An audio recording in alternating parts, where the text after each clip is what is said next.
So good morning students. So today we are going to start you. In the last class I told you about deformation of solids. With this I told you about elastic deformation, plastic deformation. With this next one fracture. Though with this elastic deformation, as I told you, it depends upon when we are applying force. The intermolecular force will resist and it will not break. It will resist and it will change its shape and once again regain its position.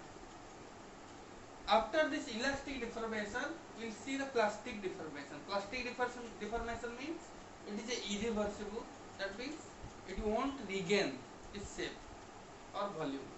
That means it is known as your plastic deformation, and it is come after the point of elastic deformation limit. So that's why let us discuss about your plastic deformation. As I told you, it's irreversible, and if you take different types of soft thermoplastic materials, it is having large plastic deformation. If you take soft thermoplastic substances, it will show you plastic deformation, and it's very also large in case of that. And if you take, for example, chewing gum, get it or not? So these are your plastic deformation. If we take different types of hard thermosettings, for example, your rubber, ceramics, and this type of having a minimal plastic deformation. This type of substances, rubber and your ceramics, these will have very less amount of this plastic deformation. Now, plastic deformation, generally we are applying the tensile strength. In last class already I told you about tensile strength. So when we are applying this tensile strength, and we get different types of characteristic of the solids. And the first point, the first step we will see in the plastic deformation is your strain hardening region. First one is strain hardening region. So what is the strain hardening region? So where the materials become stronger though the moment of atomic dissociations. So we can tell the material become so hard in this case due to dislocation of the atomic level, and it will resist the force we have applied. The second point, the necking region. We can tell it necking region, the second of the plastic deformation. Necking region means reduction in cross-sectional area of the specimen, and it begins after the ultimate strength is reached. That means ultimate strength is the important point in the case of plastic deformation. Ultimate strength, after which it won't resist, the external force. And in these cases what will happen? There is a reduction in cross-sectional area of the particular specimen. So that is your necking region. And we can see it cannot resist in the necking region, it cannot resist the maximum stress and strain the specimen which rapidly increases. So now the next point is fracture. So after necking region, as it is not able to withstand in that particular point, then the next thing is fracture of the particular specimen. So what is this fracture? It indicates the end of plastic deformation. It indicates the end of plastic deformation. Now, this is about the different steps involved in the plastic deformation. Now coming to the second one, breaking. After this ultimate strength, I told one point in necking region, ultimate stress. After this ultimate stress, what will happen? Breaking of the substance. So in this solid, when we will continue the this stress, and it surpasses the ultimate strength, it crosses the ultimate stress. So with this, when it will cross the ultimate strength, what will happen? The substance will break. So this point we are calling as breaking point. This point is called as breaking point. And here we will see if you are taking a brittle material and the breaking point is where the ultimate strength. If you take a ductile material, then after passing the ultimate strength, the material thins and stretches.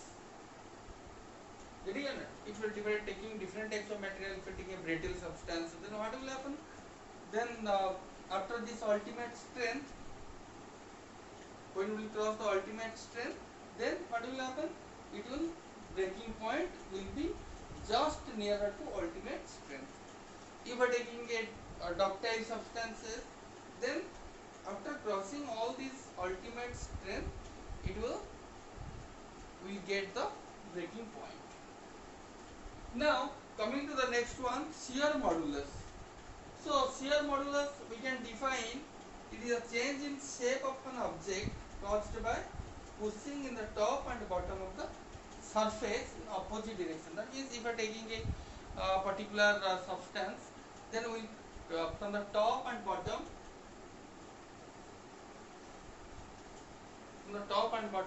we'll try to push it. So that what will happen?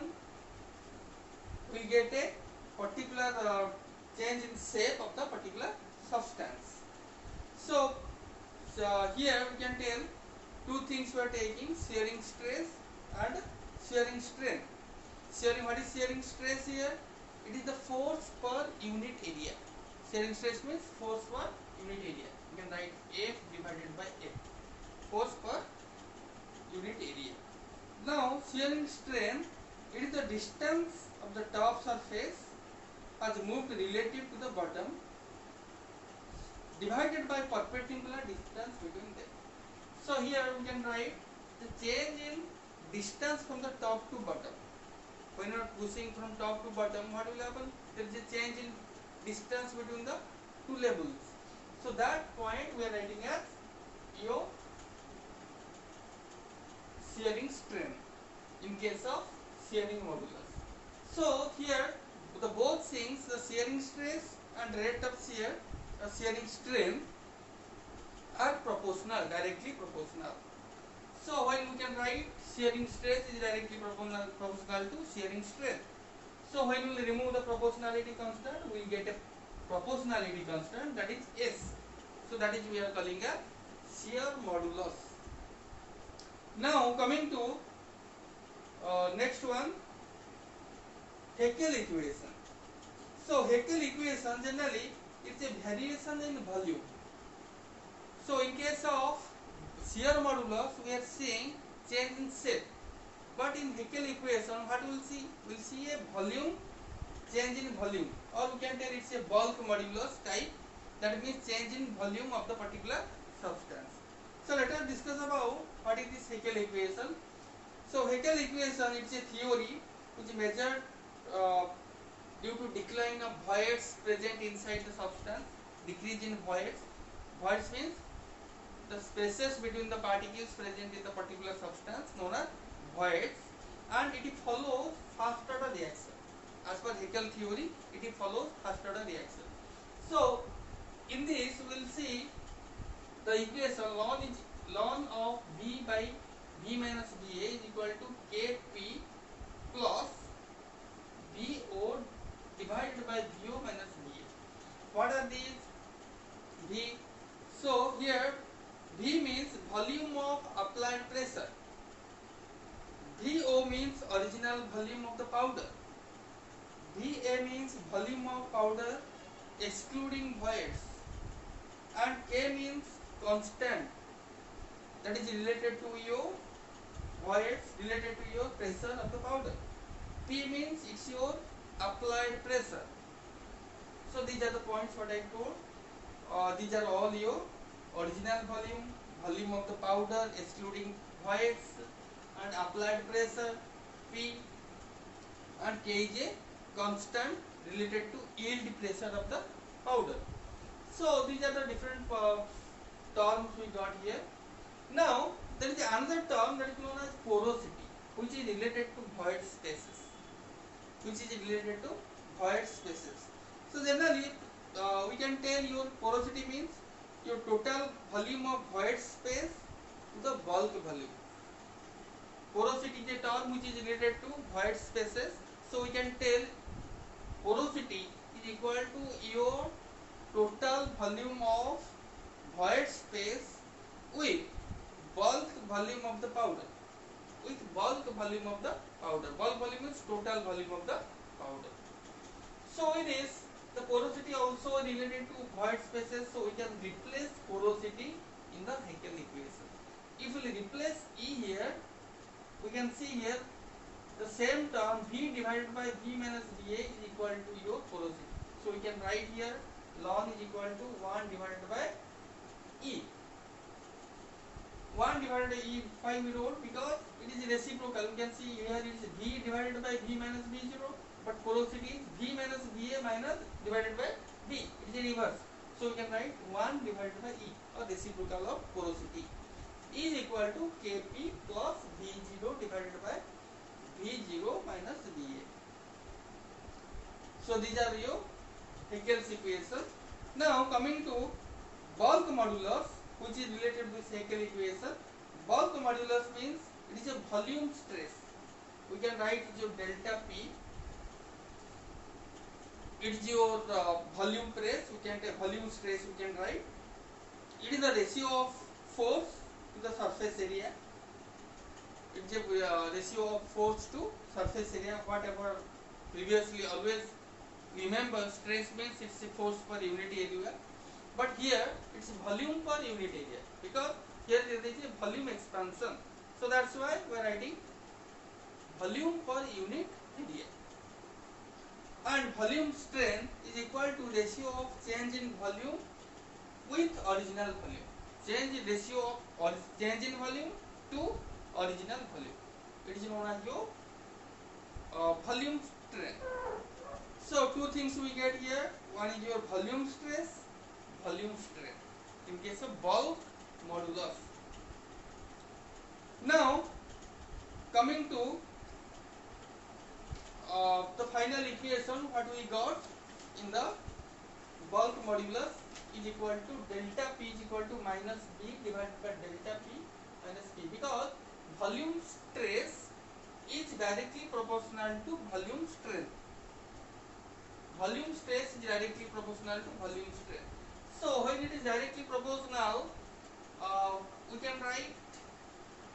can remove the proportionality constant and we can write equal to and proportionality constant. So this proportionality constant is B, and we can see the B,